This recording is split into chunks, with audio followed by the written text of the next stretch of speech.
يا ناشد عني تراني شمالي، بالقارة اللي بهجد لا ومسعود، البال رايق والسحاب امتتالي، والطير انا وياه طارد ومطرود، اشري وناسة ابو عبد الله منصور النجاج حلالي، ومال العرب عندي مشاري ومنقود، يا ناشد عبد الله محمد المشاري من عديس شمالي، بالقارة اللي بهجد لا ومسعود، صالح عبد الله الطاسان رايق والسحاب امتتالي، والطير انا وياه طارد ومطرود، وناسة خاطري في حلالي، ومال العرب عندي مشاري ومنقود، سيدي حمدان السبيعي ناشد عني تراني شمالي، بالقارة اللي بهجد لا ومسعود، البال رايق والسحاب امتتالي، والطير انا وياه طارد ومطرود، اشري وناسة خاطري في حلالي، ومال العرب عندي مشاري ومنقود، يا ناشد عني تراني. السلام عليكم. عليكم السلام. صباح الخير ابو محمد. هلا والله ابو عبد الله، هلا والله بهالسمامه. الله يسلمك. السمامه هذه جديده هذه بس لانها زينه.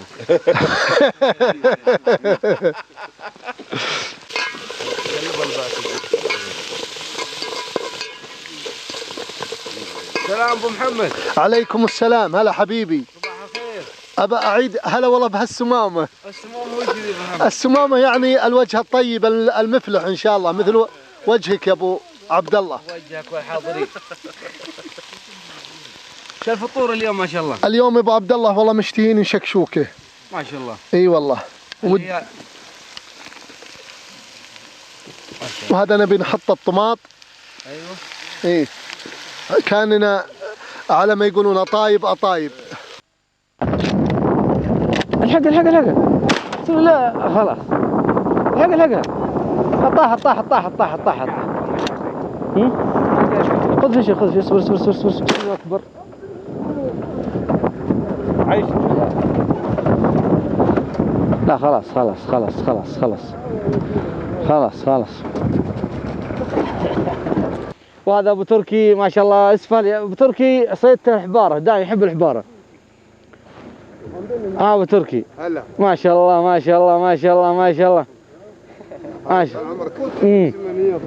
هذا اليد متكسر. ايه خلاص. ابو تركي هذا طال عمرك الحباره زي ما تشوفون.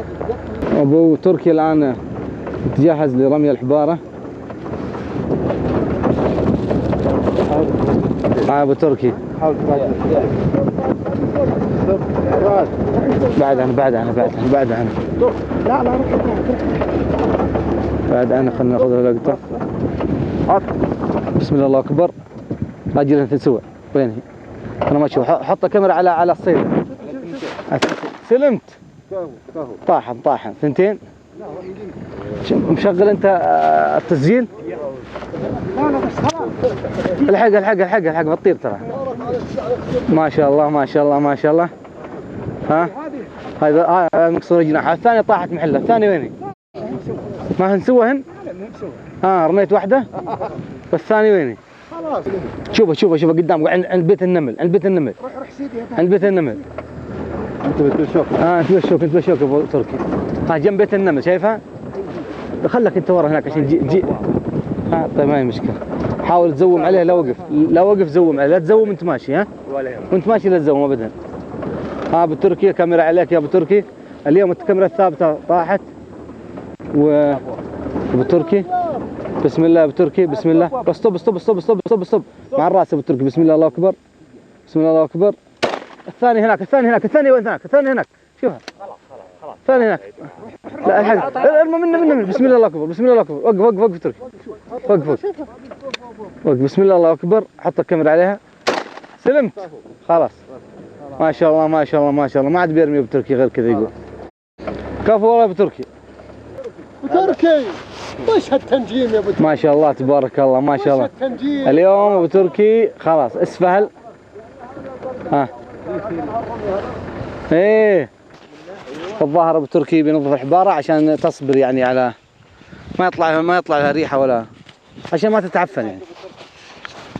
ان هذا الحين طال عمرك هذه الحباري ننظفها شايف علشان ما تروح علينا. امامنا الان وادي او ربما مجرى نهر جاف. الشعيب يسمونه النجد، واهل النجد يسمونه الشعيب. وتكتك اسفل الوادي، لا ادري جابت الكاميرا ولا لا. هذا هو الوادي الان منظر. هذا اخونا ابراهيم الفلاج والامير ابو آسر اعجبهم شكل الصبار هذا قاموا يصورونه. شوف نعطيك جنبه يا شيخ. التيس هو قريب. اي هذا قريب. سمو كبر. سمو كبر. ارم. بسم الله الله اكبر. لحق يا شيخ. سلم. كفو والسلامة هناك. جيب صورتي هنا. ها؟ اللقطة رهيبة والله ابو عبد الله.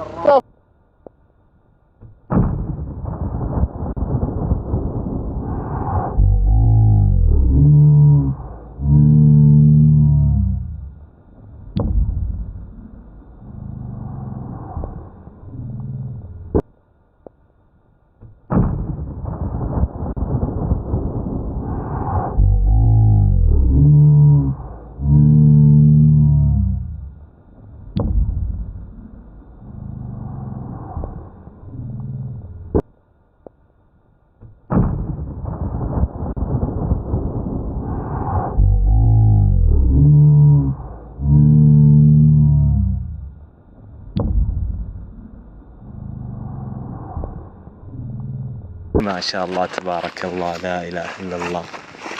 يوم الاثنين الموافق 18/7/2011 وهذا النجاشي. ما شاء الله. عطنا انطباعك ابو عبد الله. والله الحمد لله انطباعي هذا طال عمرك، انتم الموجهين وحنا المنفذين. وفقنا الله سبحانه وتعالى. ما شاء الله عليك. لا رمية محترف. امسك المايك. تسلم والله. رمية محترف والله ابو عبد الله. الله يعافيك. مع الراس يعني ما شاء الله تبارك الله. الله يعافيكم. الله يوفقك. ابو عبد الله يا مال العافية. يعافيك. سلام. سلمك. ما شاء الله تبارك الله. هذه صيدتك؟ هذا سعادتنا تيس. وش اسمه هو يا ابو؟ تيس ما ادري. غزال من نوع الغزلان. غزال جورنينج. غزال. ايوه. وانت من الناس اللي ما يحب احد يوالي صيد الا هو بنفسه. انا شفت رميات واجد. ابو عبد الله مميز من نواحي كثيرة جدا. هالرمية اللي انا شفتها هذه صراحة رمية محترمة وعالمية. محترف صراحة. محترف. انا ما شفت بحياتي رمية مثل هالرمية. ايه ويبدو رمية الامير نسينا. رمية الامير ترى هي الاولى بعدها. يبدو انه ابو عبد الله العدوى انتقلت لابو عبد الله من مسلي. كل واحد يصيد صيدة حلوة يحاول انه هو اللي يوليها بنفسه. لكن انا ودي اني اتدخل يا ابو عبد الله بصفتك انك كنت وزير الاعلام. ابى اطلب من ابو عبد الله طلب، لاني انا امون على ابو عبد الله. ابو عبد الله بلدياتنا اصلا منا يا عيال علي. ودي اكبس لكم يا ابو عبد الله كبسه بالكاتم، كبسه مع الرز مع اللحم.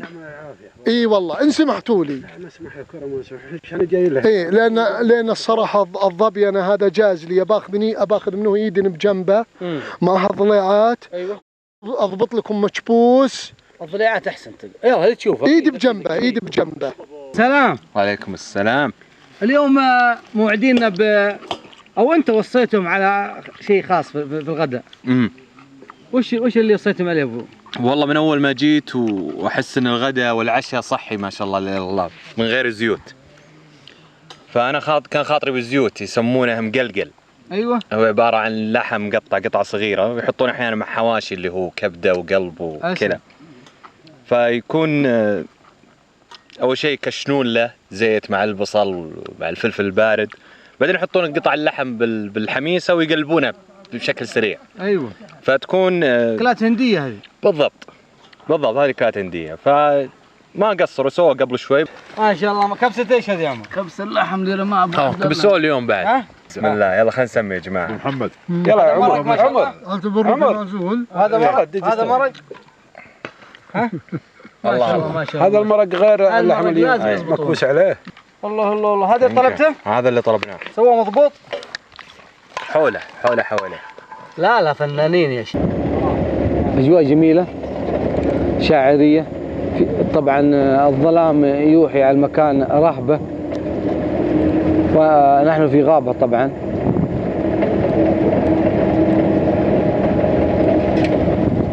الجو بارد نوعا ما، الهواء لطيف بارد قليلا. ومحمد بدي تعطينا انطباعاتك.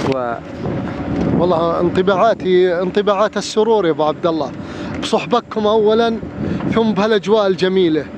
انا من زمان مره ما قرصت ارنب، خاصه بالليل طرد، خصوصا انك في يعني غابات افريقيا او ادغال افريقيا. اي هذه تجربه جديده بالنسبه لي ومثيره.